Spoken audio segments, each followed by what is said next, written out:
It's the Real News Network. I'm Sharmini Peries coming to you from Baltimore.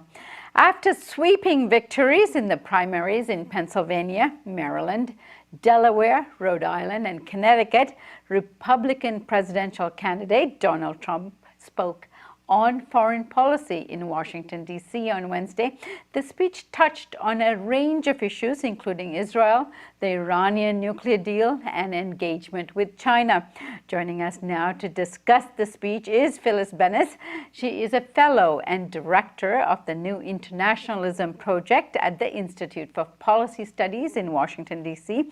She's the author of many books, including her most recent book, Understanding ISIS and the New Global War on Terror, a primer. And she's also the author of Understanding Palestine-Israel Conflict, also a primer. Thank you so much for joining us, Phyllis.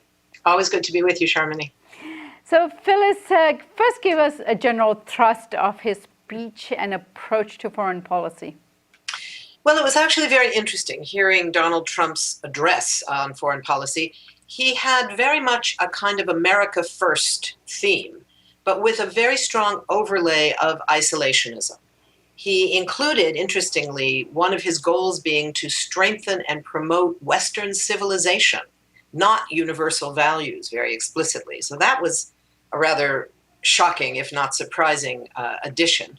He distinguished himself quite sharply from other candidates, I think particularly from Hillary Clinton, on the question of saying that war and aggression will not be my first instinct, as he put it. He said we need diplomacy. We need to operate, a superpower needs to operate with caution and restraint.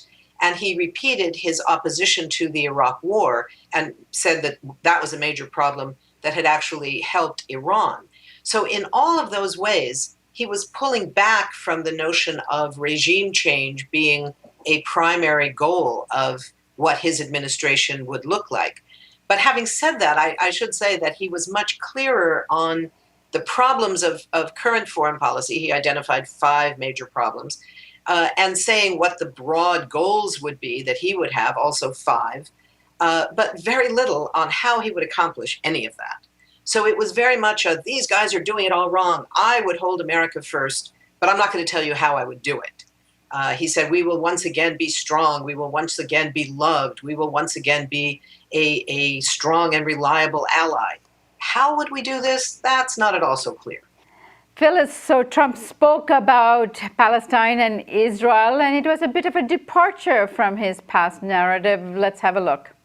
Israel, our great friend, and the one true democracy in the Middle East, has been snubbed and criticized by an administration that lacks moral clarity. Just a few days ago, Vice President Biden again criticized Israel, a force for justice and peace, for acting as an impatient peace area in the region. President Obama has not been a friend to Israel. He's treated Iran with tender love and care and made it a great power. Iran has indeed become a great, great power in just a very short period of time because of what we've done.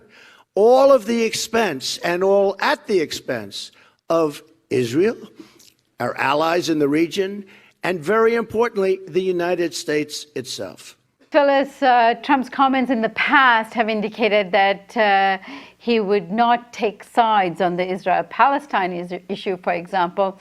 But at the APEC speech and here in this address, he departed from that narrative and he positioned himself differently. Tell us more about that.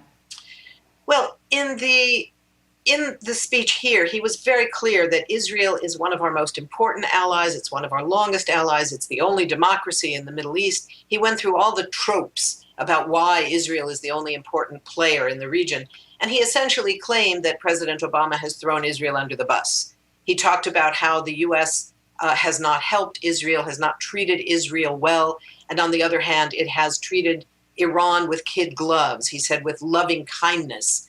With great disdain, I might add, he said that. So there is this sense that he's returning to a more traditional position of traditional candidates, which is to embrace all things Israel in the US political arena, rather than his earlier quite independent statement that he would, as you said, not take sides in the Israeli-Palestinian conflict.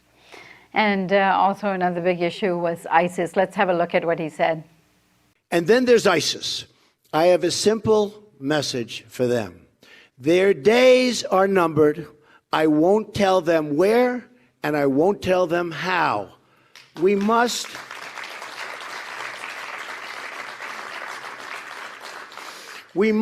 as a nation, be more unpredictable. We are totally predictable. We tell everything. We're sending troops, we tell them. We're sending something else, we have a news conference. We have to be unpredictable. And we have to be unpredictable starting now. But they're going to be gone. ISIS will be gone if I'm elected president, and they'll be gone quickly. They will be gone very, very quickly. What is this notion of unpredictability he's talking about, and is what he's preaching here at all achievable about ISIS? Well, there's no way to know if it's achievable because there's no way to know what it is. You know, he's saying, I'm not going to tell you what I'm going to do. Just know they will be gone. Well, every president, every secretary of defense, every chairman of the Joint Chiefs of Staff, every commander of CENTCOM has said the same thing, and none of them have been able to pull it off. There's no indication, Sharmini, and this is crucial, I think, that he has any idea of dealing with ISIS other than a military approach. And as we all know, you can't go after terrorism militarily. It doesn't work. We've been at war with terrorism for 15 years, and terrorism is doing just fine. There's no indication that Donald Trump has a different proposal. He says what they're doing is wrong. Well, okay, I agree with that. But he has no strategy that he's putting forward of what he would do differently. He did acknowledge, and this is important, that U.S. actions in Iraq, in Syria, in Libya did help to unleash ISIS, as he put it, but he still had no strategy for what to do about it. In the past, for instance, he said, well, we will deny them access to oil.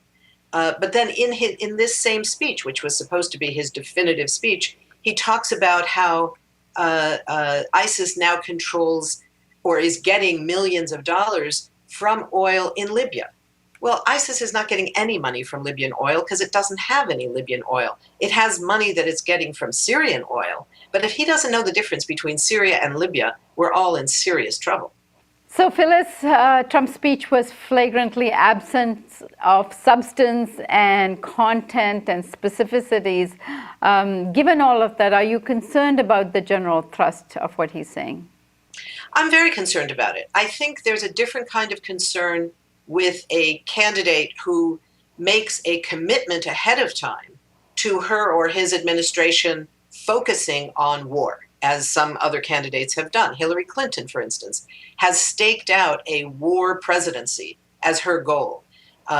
Regime change is top of her agenda. A so-called no-fly zone in Syria is top of her agenda, unlike Bernie Sanders, for instance, who opposes a no-fly zone.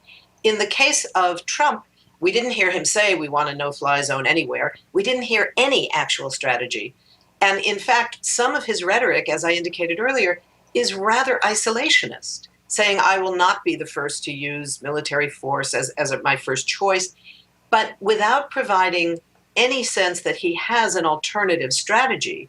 I'm very concerned that when the first crisis breaks in the worsening of the situation in Syria, perhaps, or a new escalation in Libya, or perhaps something somewhere else in another continent even, any humanitarian crisis, a human rights crisis, anything with the so-called CNN factor or Twitter factor operating, where there's a call for the U.S. to, quote, do something, I'm afraid that a President Trump, isolationism aside, would immediately turn to the military because, frankly, he doesn't have any knowledge, it doesn't seem, of what a diplomatic solution would look like. He can talk all he wants about, we need diplomacy, but he doesn't know what that means. He's said nothing about what it would look like, who he would bring on board. He says we have to have different people.